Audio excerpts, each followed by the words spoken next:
Hello. This program is intended as an introduction to television lighting.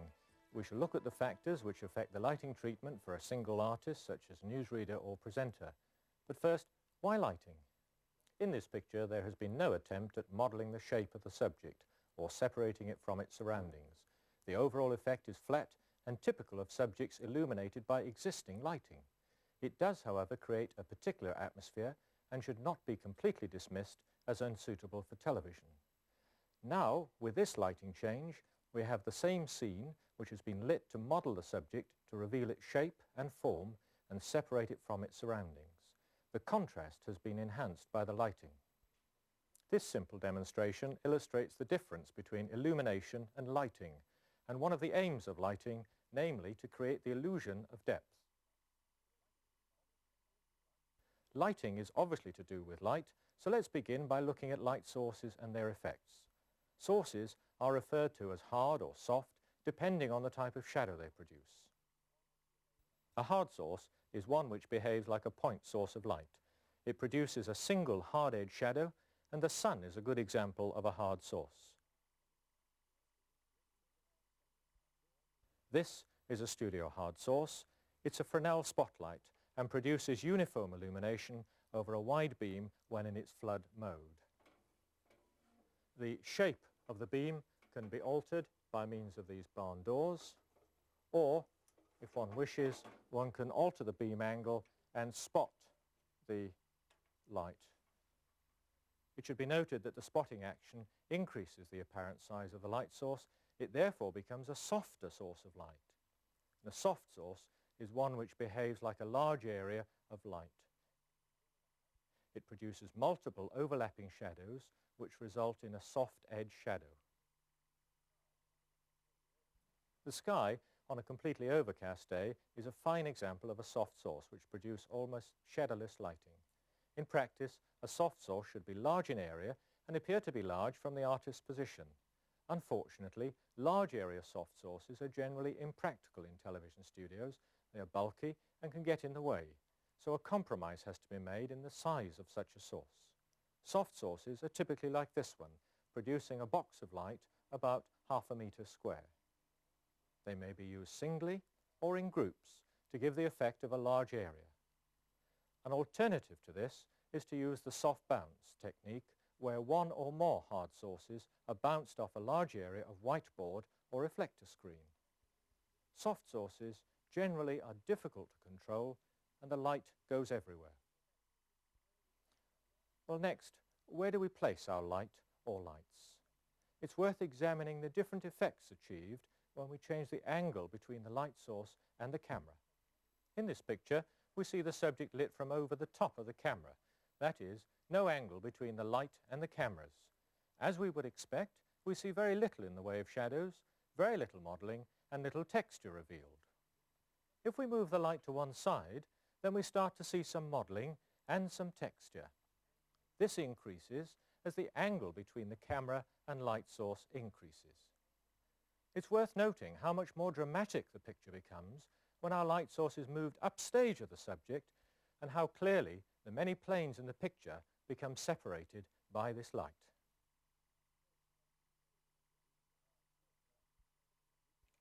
Note in particular how each banana stands out compared with the original lighting condition. Having established these pictures in our mind's eye, let's examine basic portraiture. Look again at the effect when the subject is lit from over the top of the camera. This light, which is known as the key light, has the function of revealing the shape of the subject, and in drama situations is used to establish the direction of the inferred light source. The modelling we see is established by the vertical angle of the key light. However, in television, we have to satisfy the needs of several cameras. A semi-profile camera will of course see more modelling, more shadows, because of the angle between it and the key light. If we again increase the angle between the key light and the camera, the modelling will increase and the pictures appear more solid and more dramatic.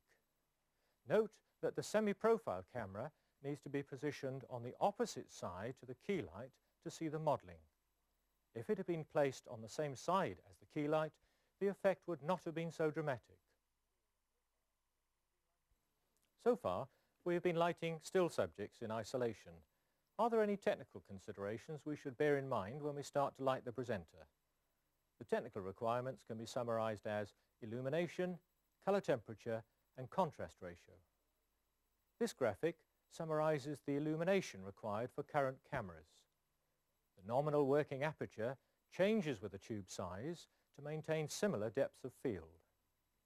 Illumination is measured in lux, and as a rough guide, when seated in your lounge, the illumination on you is probably less than 300 lux. Now to color temperature. This picture shows the two sides of a cube lit to the same illumination, but there is a significant difference in the color.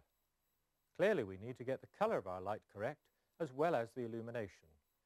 As a light is dimmed, its color changes from white to yellow. Color temperature is a convenient way of describing the color of light from a light source, and for practical purposes it can be thought as a measure of the bulb filament temperature.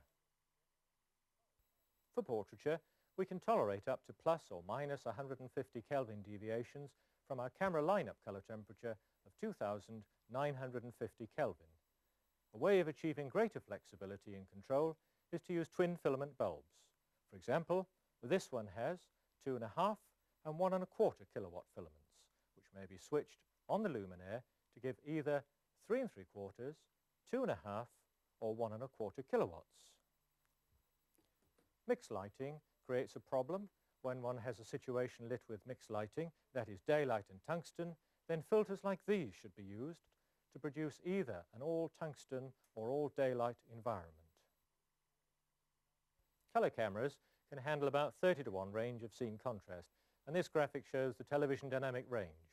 Usually face tones are the most important features in the television picture, and as such need to be exposed to produce a television signal of about 50%. Since the average European face has a reflectivity of approximately 30 to 40%, we have a scene peak white of 60% reflectivity. Clearly, any surfaces which have reflectivities greater than 60% or less than 2% will present problems. Now let's put all this together and light our presenter. The artist should be well forward of the background if we are to avoid shadows on the background and to enable us to have control over lighting the background. With the artist well clear of the background, where will we place our key light? Over the top of the camera produces little modelling for our frontal shot. Note the importance of getting light into the eyes. With this very steep keying angle, we get excessive vertical modelling, ugly shadows on the face, reveal texture to a maximum, and we have no light in the eyes. The picture lacks life.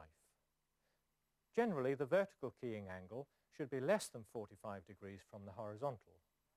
If the keying angle is too shallow, say less than 15 degrees, the artist will be blinded by the lights and certainly wouldn't be able to read a teleprompter. It's worth drawing attention to the microphone boom at this time. With no horizontal angle between key light and camera, it will be difficult to avoid boom shadows. Let's now examine other key light positions. This one is at about 20 degrees from the camera. Note the increase in modelling and lack of boom shadow. Moving to a 45-degree keying angle, we join the nose shadow to the cheek shadow. This is the key light at 90 degrees. It splits the face in two, and note the excessive texture revealed by this edge-on lighting. Generally, a keying angle greater than 30 degrees would be considered excessive for a presenter to camera. But of course any of these keying angles would be acceptable for drama, where one is lighting ahead in a given environment to create an illusion of reality. So where shall we place our key light? We obviously wish to show our artist to best advantage, so if time permits, experiment. Very few people have symmetrical faces. A quick test will often reveal that the artist looks better lit from one side. A bent nose, line of the mouth, hairlines, jawline, scars, ears sticking out, all these contribute to the good or bad portrait. So let's settle on this position. The hard key light reveals the shape of our subject, but the density of the shadows is excessive. We need to add a second light source to fill the shadow detail, but do not want a second nose shadow. Generally, a soft source is used as a filler. Exactly how much filler to use depends on personal preference and the nature of the subject and programme material. Care should be taken to ensure that the subject is not overfilled, otherwise the modelling will be washed out. The filler should be positioned to produce a low elevation fill light on the opposite side of the camera to the key light. Alternatively, one can use a large source at about 45 degrees. If this is too small an area, it will not produce shadowless lighting and may result in a second nose shadow. Or we may use bounce soft by reflecting one or more hard sources from an area of reflective material. There is a need to separate the artist from the background. Recall the bananas seen earlier. If we add a backlight behind the artist, it separates her from the background by rim lighting. Notice how the backlight gives shape to the shoulders and depth to the head. It produces specular reflection from the hair, which adds life to the picture. The backlight is backlight in relationship to the camera position. Avoid using a very steep backlight, as it produces a distracting shadow of the head over the front of the artist. A very shallow elevation backlight will cause camera lens flare, so a compromise has to be reached. If we use two backlights, each 30 degrees off camera axis, they will produce further rounding and give a less toppy effect than the single backlights. We have now arrived at a typical television portrait for a presenter.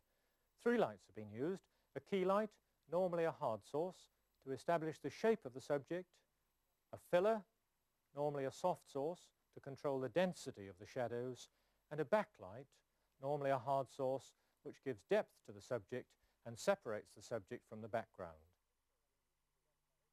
This programme has discussed the basic principles of television portrait lighting, and we have seen how to light a presenter. What about something more complex, say an interview with 2 or 3 people? Well, that's another story.